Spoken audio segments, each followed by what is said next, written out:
সম্মানিত সুধী মণ্ডলী, আপনারা জানেন আজ থেকে ২৫০ বছর পূর্বে যে ফিতনাটি মাথা ছাড়া দিয়ে উঠেছিল এবং সেই ফিতনার মোকাবেলায় উলামায়ে দেওবন্দ সর্বশক্তি নিয়োগ করেছিলেন, যার কারণে তারা সমাজের মধ্যে প্রভাব সৃষ্টি করতে পারেনি এবং খুবই সুবিধা করতে পারেনি।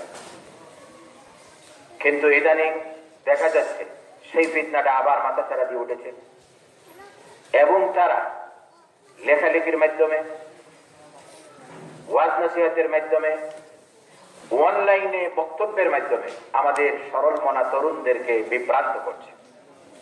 তাদের এই অপচেষ্টার মোকাবেলায় বাংলাদেশ থেকে যেসব উলামায়ে কেরাম জিহাদ চালিয়ে যাচ্ছেন, তাদের একজন হচ্ছেন আজকের এই মাহফিলের অতিথি হযরতুল আল্লামা হযরত মাওলানা উসমান গনি সাহেব, যিনি জাতীয় ইমাম সমিতির যুগ্ম মহাসচিব এবং আহসানুল্লাহ কলেজের সহকারী অধ্যাপক। তিনি একজন লেখক, চিন্তক, গবেষক এবং বিশিষ্ট মিডিয়া ব্যক্তিত্ব। আমরা হযরতের কাছ থেকে মাযহাব ও তাকলিদ বিষয়ে এখন আলোচনা শুনব। এবারে আপনাদের সম্মুখে মাযহাব ও তাকলিদ বিষয়ে গুরুত্বপূর্ণ আলোচনা পেশ করবেন বিশিষ্ট মিডিয়া ব্যক্তিত্ব, লেখক, গবেষক ও চিন্তক জনাব মাওলানা শেখ উসমান গনি সাহেব দামাত বরকাতুহু। হযরতকে তার গুরুত্বপূর্ণ আলোচনা পেশ করার জন্য মাহফিলের পক্ষ থেকে বিনীতভাবে অনুরোধ করা যাচ্ছে।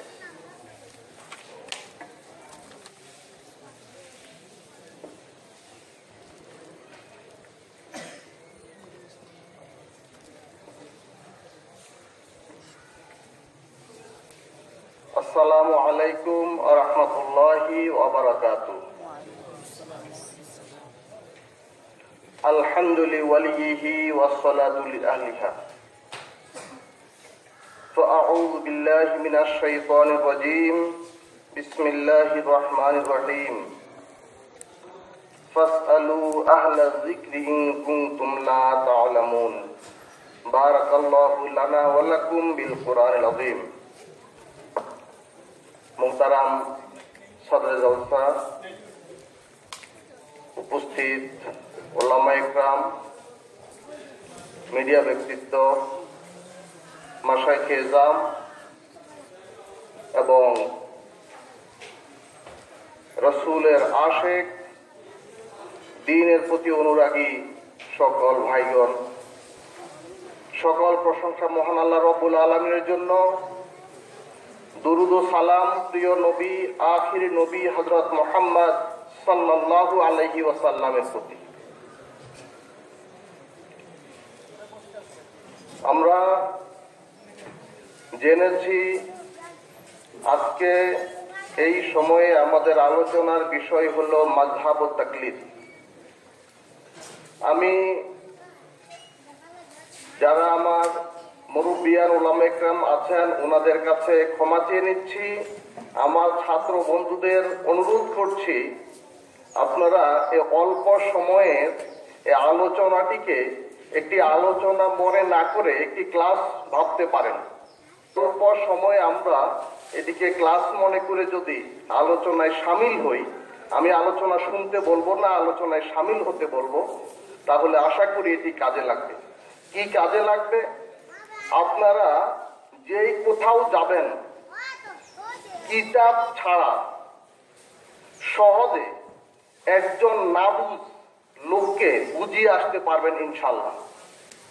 নাবুজ লোক বলতে আমি বুঝাচ্ছি যারা কোরআন শরীফ আরবি বুঝেন না, যারা হাদিস শরীফ আরবি বুঝেন না, আমার মতো নাবুজ লোক যারা বুঝনেওয়ালা কাউকে মানতে রাজি না। আমি কি বলবো, ওনাদেরকে ডাবল নাবুজ বলবো। নাবুজ হলো নিজে বুঝেন না, কিন্তু যিনি বুঝেন তাকে তো মানবেন। যে আমি বুঝি না, যিনি বুঝেন তাকে আমি মানবো। আল্লাহ পাক রব্বুল আলামিন কোরআনে কারিমে বলেছেন যে যদি তোমরা না জানো তো যারা জানে তাদের কাছে জিজ্ঞেস করো। সুতরাং ওনারা নিজেরাও জানবেন না, আর যারা জানে তাদেরকে মানবেন না। এই বিষয়ে আমি একটা কথা দিয়ে শুরু করব যে দ্বীনের উপরে চলার জন্য, ইসলামের উপরে চলার জন্য, শরীয়তের উপরে আমল করার জন্য দুটি তরিকা বা পদ্ধতি আছে। প্রথম তরিকাটি হলো কোরআন হাদিস উসুলের ভিত্তিতে নিজে বুঝে ইজতিহাদ এবং ইস্তেমবাতের মাধ্যমে আমল করা। এর জন্য যথেষ্ট ইলম দরকার।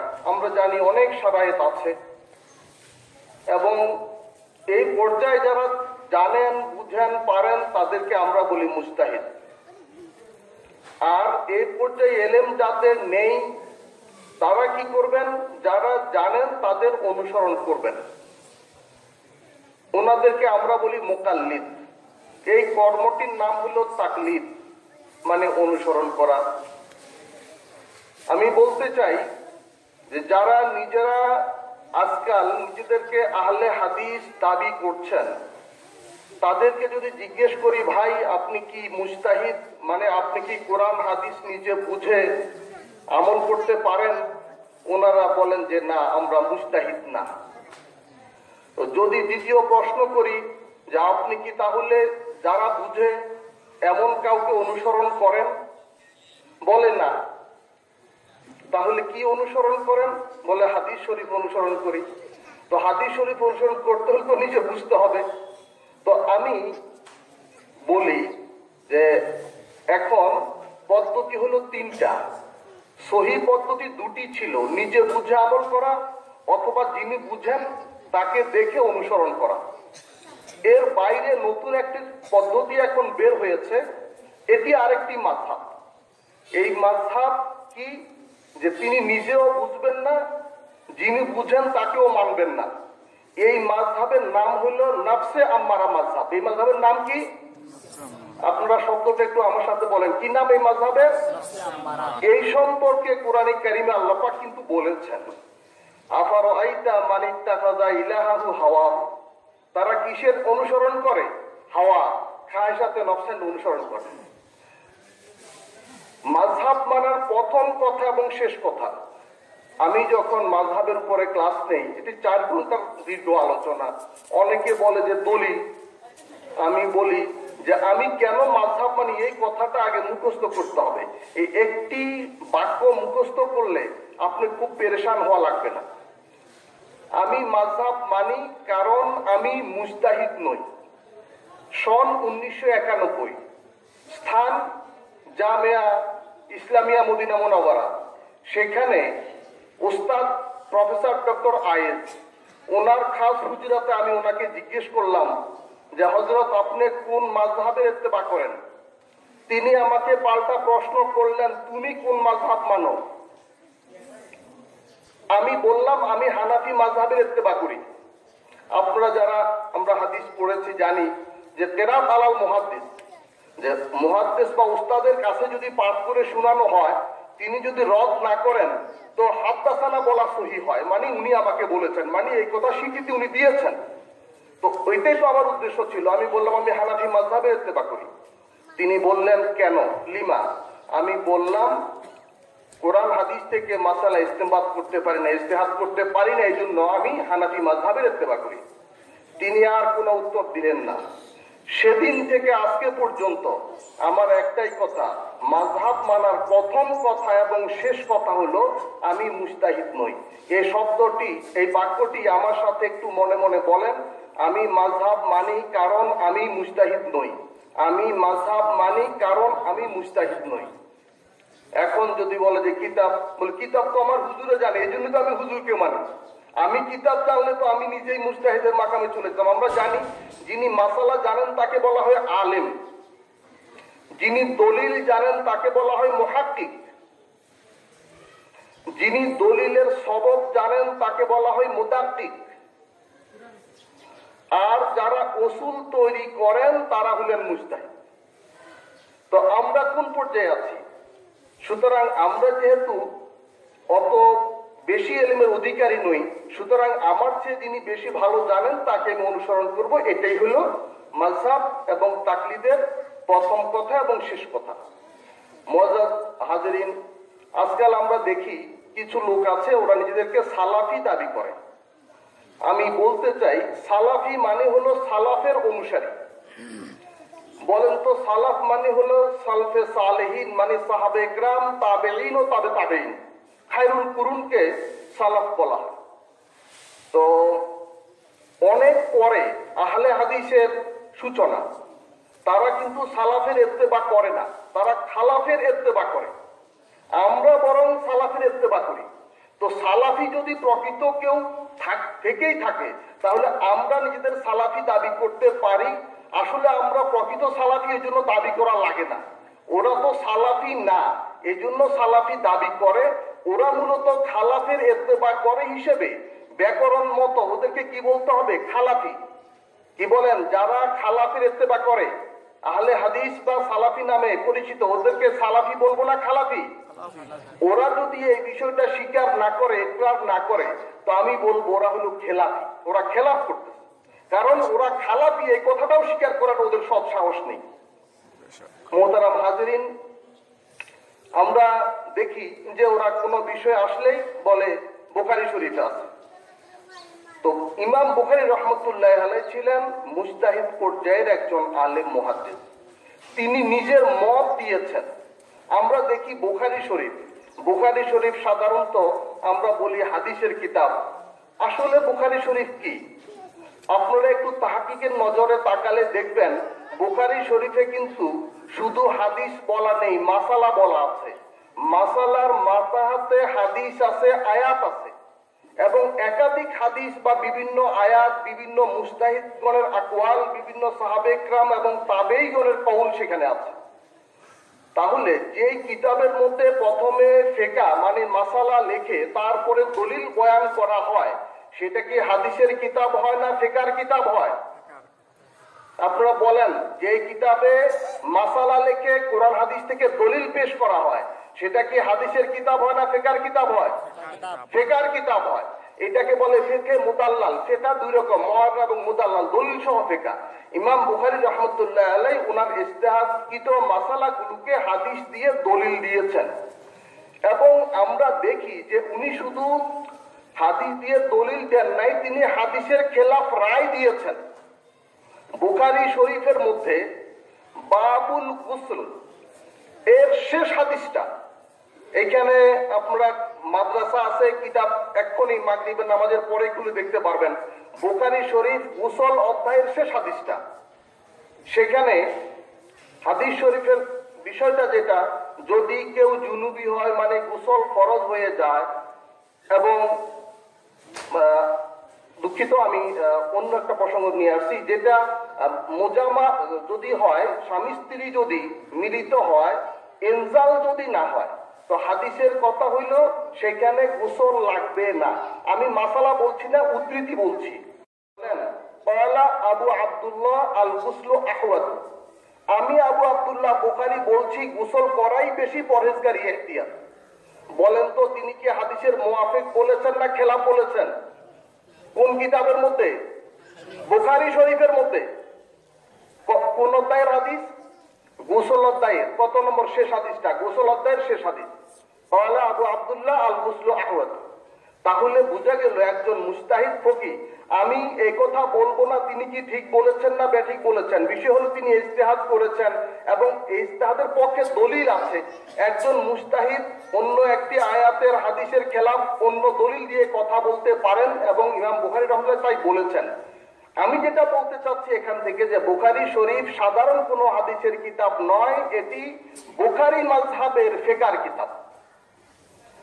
মুআজ্জাজ হাজরিন, আমরা জানি যে কিছু লোক যারা আহলে হাদিস দাবি করে, তো আহলে হাদিস আসলে এটা সহি কথা না।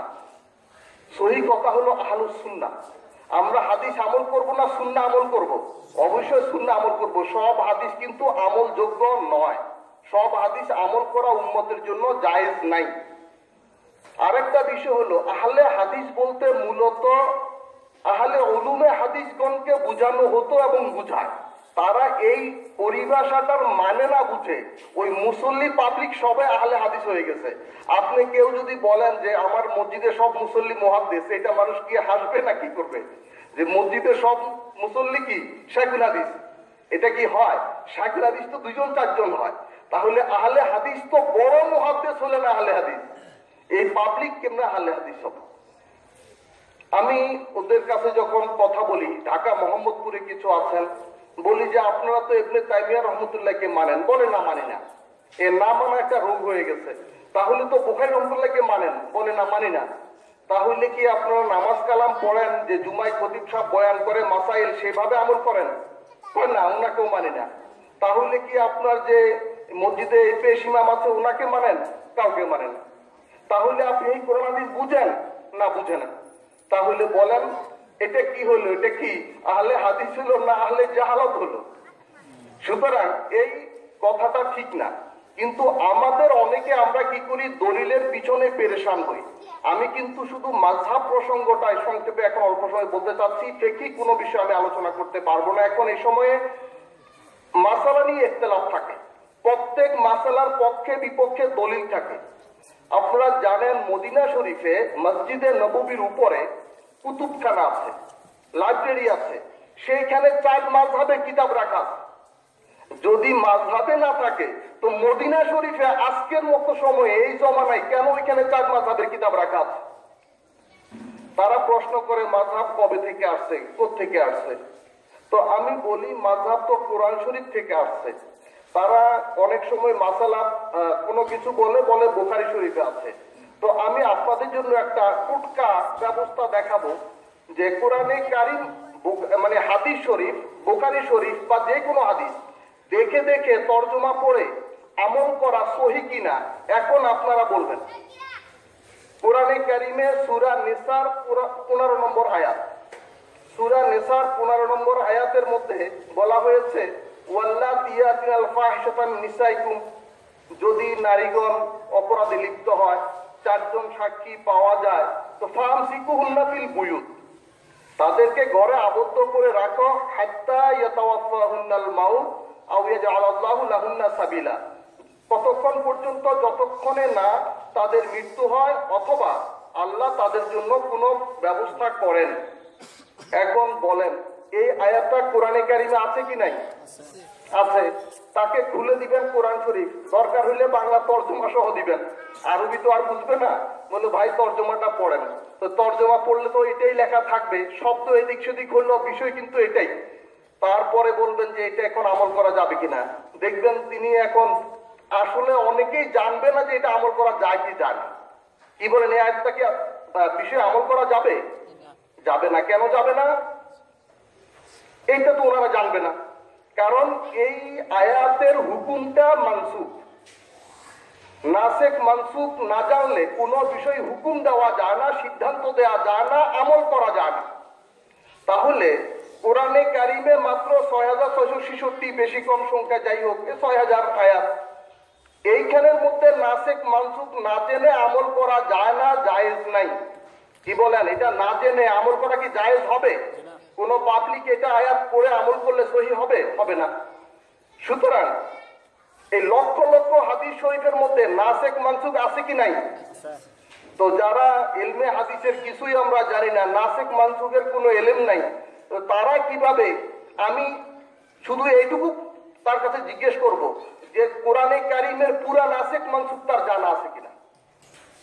যদি না থাকে তাহলে তিনি কিভাবে কোরআন তর্জমা পড়ে আমল করবেন?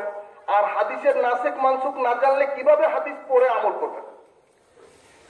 সুতরাং কোরআন হাদিস আমল করতে হলে বুঝতে হবে, বুঝার জন্য যেসব শারায়েত আছে, শর্তাবলী আছে, সেগুলো তার সেই যোগ্যতা, সেই এলেম, সেই জ্ঞান থাকতে হবে, আর তাদের আমরা বলি মুজতাহিদ।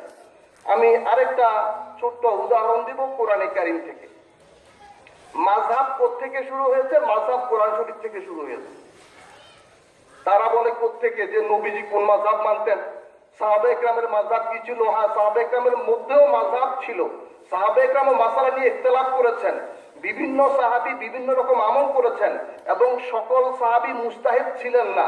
যে সকল সাহাবী মুজতাহিদ ছিলেন ওই সাহাবীগণকে অন্য সাহাবীগণ অনুসরণ করতেন, এবং সাহাবীগণের মধ্যে অনেক খেলাফ বা ভিন্ন মত ছিল। ওযু প্রসঙ্গে ফিকহের কিতাবের মধ্যে এই আয়াতটি উদ্ধৃত আছে, আমরা প্রায় সকলেই জানি। ইয়া আইয়ুহাল্লাযীনা আমানু ইযা কুনতুম ইলাস সালাতি ফাগসিলু ওয়ুজুহাকুম ওয়া আইদিয়াকুম ইলাল মারাফিকি ওয়ামসাহু বিরুউসিকুম ওয়া আরজুলাকুম ইলাল কাবাইন।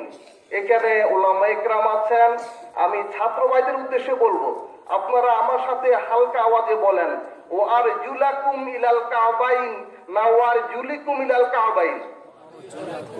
যারা হেফজ করেছেন তাদেরটা মাপ, যারা নাহু সরফ ভালো বুঝেন তারা একটু চিন্তা করে বলেন ওয়ামসাহু বিরুউসিকুম ওয়া আরজুলাকুম ওয়া আরজুলিকুম। এখানে যারা লাইন শরীফ পড়েছেন তারা জানেন, যারা বাইজাবি শরীফ পড়েছেন তারা জানেন এখানে কয় কেরাত আছে। আমরা 7 কেরাতের নাম শুনেছি না? কেরাতের মাহফিল হয় আলহামদুলিল্লাহ, আজকাল আমরা অনেক কিছু জানছি শুনছি যে 7 কেরাত আছে, 10 কেরাত আছে, 17 কেরাত আছে। কেরাত সহি তো 7টা, এরপরে সাজ মাসুর নাদের এগুলা তো রাখলাম। 7 কেরাতের মধ্যে এই আয়াতের মধ্যে এই লফজের মধ্যে কয় কেরাত আছে? 2 কেরাত। কি কি? ওয়ার জুলাকুম, আরেকটা কি? একটু জোরে বলেন। ওয়ার জুলাকুম, আরেকটা কি? ওয়ার জুলিকুম। ইখতিলাফ আছে কি নাই? ঢাকায় এক ভদ্রলোক নাম হলো তাহাবিন হাবিব, অনেকে চিনেন যারা মুরব্বী, ওনার কাছে গেলাম। আমরা অনেক মুরব্বিয়ান, আমি একটু কম বয়সী, বাকি বড় বড় মুরব্বী আলেম আছেন, জজ আছেন, অ্যাডভোকেট আছেন। তো মুরব্বীগণ তো মুরব্বী, আমি ওনার সাথে কথা বলতে শুরু করলাম। উনি বলে কিচ্ছু লাগবে না, কোরআন শরীফ বুঝলেই হবে। তা আমি বললাম কোরআন শরীফ বুঝার জন্য তো আগে তেলাওয়াত করতে হবে, তেলাওয়াতের জন্য আলিফ বা তাসা শিখতে হবে নাকি? তাও লাগবে না? আলিফ বা তাসা শিখতে হবে না? আলিফ বা তাসা 3 রকম আছে। লাম মিম নুন ওয়া ওয়া হামজা ইয়া একটা আমরা পড়ি, আর একটা হলো লাম মিম নুন হা ওয়া ইয়া, আর একটা হলো আবজাদ যেটা কাদিমি। 3টা তো আলিফ বা তা আছে। আপনার লুগাত রিসাল আরব তাজুল দেখলে এগুলো দেখবেন যে হরফের মধ্যে কি আছে। আবার নাহু সরফের মধ্যে খেলাফ আছে, বসরিন কুফিন তো আমরা কিতাব খুললেই পাই। তো আমি কিতাব বুঝার জন্য যে নাহু সরফ পড়বো সেখানে তো খেলা শুরু হয়ে গেছে। আমি তো আগে আলিফ বাতা পড়বো, তাজবিদ পড়বো, কেরাত পড়বো, নাহু সরফ বালাগাত পড়বো, মান্তিক পড়বো, তারপরে তো কোন হাদিস বুঝবো, ফিকহ উসুলে ফিকহ পড়বো, হাদিস উসুলে হাদিস, তাফসীর উসুলে তাফসীর এগুলো পড়বো, আদব বালাগাত পড়বো, তারপরেই তো আমি বুঝবো। তো এখানে তো খেলাফ আছে। তাহলে এই খেলাফ মানে তো ভিন্ন মত। এখানে মাযহাব কি বলেন আপনারা? তখন এই আয়াতের মধ্যে ওয়ারজুলাকুম ইলাল কাবাইন, যেটা আমাদের কেরাত, এর মানে হলো পা ধুইবে না, পা মুছবে, পা ধুবে। আর ওয়ারজুলিকুম বললে কি অর্থ হবে? পা মাসা করবে। আপনারা বলেন সৌদি আরবে কোন মাযহাব? সৌদি আরবে কোরআন শরীফ ছাপায়া বিতরণ করে কিনা? করে। কোরআন শরীফ হিন্দুস্তান, পাকিস্তান, বাংলাদেশের জন্য আলাদা আরবি কোরআন শরীফ ছাপে, এবং সেটি আমাদের হাফসের রাওয়ায়াত অনুযায়ী তারা ছেপে দেয়। আবার তাদের নিজেদের জন্য বা অন্য দেশের জন্য তারা অন্য কেরাতের কোরআন শরীফ ছেপে দেয়। তারাই 7 রকম কোরআন শরীফ ছেপে বিতরণ করে। তাহলে মাযহাব সাবেত আছে কি নাই? মানে মত ভিন্নতা তারা কবুল করেছে কি করে নাই? তো উনি বলে, উনি কোন দেশ থেকে আসছে? ওনারা সৌদি আরবের ভয় কেন দেখাবে? আমরা তো জানি, চিনি, দেখেছি। সুতরাং ভয় পাওয়ার কিছু নাই। এই আয়াতটা সামনে দিয়ে বলবেন যে আগে তেলাওয়াত করেন। তেলাওয়াত পারবে না এটাও আমরা জানি, তারপরও কি করবেন? মাফ করে দেন। যাই হোক, বলে বাংলা তর্জমা করেন। তর্জমা যিনি তর্জমা লিখেছেন তিনি ওয়ারজুলাকুমের তর্জমা লিখেছেন, ওয়ারজুলিকুমের তর্জমা কিন্তু লেখেন নাই। এগুলো তাফসীরের মধ্যে আছে। সুতরাং এই 2 কেরাতে 2 হুকুম এখানে সাবেত হয় কিনা? তাহলে আমরা কোরআনে কারীম থেকে দেখলাম এক মাসালায় 2 হুকুম সাবেত হয়, এটা সাধারণ ওযুর মাসালার মধ্যে। তাহলে অন্যান্য আরো হাজারো হাজারো লাখো লাখো মাসালায় ভিন্নতা আছে কি নাই? আছে। সুতরাং এই ভিন্নতায় আমরা কি করব? আমরা বিশ্বস্ত, নির্ভরযোগ্য, পরহেজগার, আমানতদার একজন আলেম মুজতাহিদের ইত্তেবা করব। আর আমরা ইত্তেবা করি ইমাম আজম আবু হানিফা রাহমাতুল্লাহ আলাইহির। তিনি ছিলেন একজন বিশিষ্ট তাবেঈ। আমি এই কথা বলে শেষ করব, তারা বলে হাদিস মানি আমরা। বলেন তো হাদিসের তারিফ কি? আমি সময় কিন্তু শেষ হয়ে গেছে, আমি এই কথা বলে শেষ করব। হাদিসের তারিফটা কি? আমরা আসলে অনেক সময় ঠিকভাবে উপস্থাপন করি না, বলি যে নবী করিম সাল্লাল্লাহু আলাইহি ওয়াসাল্লামের কথা কাজ সমর্থন হলো হাদিস। আসলে আপনারা উসুলে হাদিসের কিতাবগুলোর মধ্যে দেখবেন, সব হাদিসের কিতাবের মুকাদ্দমায় লেখা আছে সাহাবে ইকরাম, তাবেঈন, নবী করিম সাল্লাল্লাহু আলাইহি ওয়াসাল্লাম, নবীজি, সাহাবে ইকরাম, তাবেঈন গণের কথা কাজ সমর্থন হলো হাদিস। তবে তাবেঈন নিয়ে ইখতিলাফ আছে, আমি ইখতিলাফে গেলাম না। আমাদের ইমাম আজম রাহমাতুল্লাহ ছিলেন তাবেঈ। সুতরাং ওনার কথা কাজ সমর্থন হাদিস কিনা? তো আমরা আমাদের ইমাম তো হাদিসে মুজাসসাম, হাদিসের কারখানা। বুখারী শরীফের মধ্যে আপনারা দেখবেন যে বিভিন্ন তাবেঈগণের কাউল আকওয়ালকে হাদিস হিসাবে ইমাম বুখারী রাহমাতুল্লাহ বয়ান করেছেন। এর মানে তিনিও স্বীকার করেন তাবেঈগণের কাউল হলো হাদিস। সুতরাং আমাদের ইমাম যেহেতু তাবেঈ, সুতরাং তিনি ওনার কথা কাজ সমর্থন কি হবে? হাদিস হবে। অর্থাৎ সহজ কথাই বলতে গেলে হানাফি মাযহাব যারা অনুসরণ করি আমরা, তারা একেবারে আপাদমস্তক পুরো হাদিসের উপর আছি, হাদিসের বাইরে যাওয়ার কোনো সুযোগই নাই। কারণ আমাদের ইমাম যাই বলবেন, আমাদের ইমাম ঘুমাইলেও হাদিস হবে, অজু ইস্তেঞ্জা করলে হাদিস হবে। বুখারী শরীফ অজু অধ্যায়ের মধ্যে আছে কানা ইবনে সিরিন ইয়ামালু হাকাযা, ইবনে সিরিন রাহমাতুল্লাহ তিনি তাবেঈ ছিলেন, তিনি এভাবে আমল করেছেন। সুতরাং ওনার আমলটা যদি হাদিস হয়, তো আমাদের ইমামের আমল কি হাদিস নয়? অবশ্যই। এবং কালা সুফিয়ান কালা হাসান বলা হয়েছে, তো হাসান এবং সুফিয়ানের কাউল যদি হাদিস হয়, তাহলে আমাদের ইমাম কাউল কি হবে? হাদিস হবে। আমি আবারও শুরুর কথা বলছি, আমরা মাযহাব মানি কারণ আমি মুজতাহিদ নই, আমি মাযহাব মানি কারণ আমি মুজতাহিদ নই। এই কথা বুঝতে বেশি জ্ঞান লাগে না, দলিল লাগে না। আর তারা আসলে সালাফি না, তারা হলো কি? খেলাফি। আল্লাহ পাক রব্বুল আলামিন আমাদের সহিভাবে কোরআন হাদিস বুঝার এবং সহি পথে চলার তৌফিক দিন। আমিন। ওমা আলাইনা ইল্লাল বালাগুল মুবিন। আসসালামু আলাইকুম ওয়া রাহমাতুল্লাহি ওয়া বারাকাতুহু।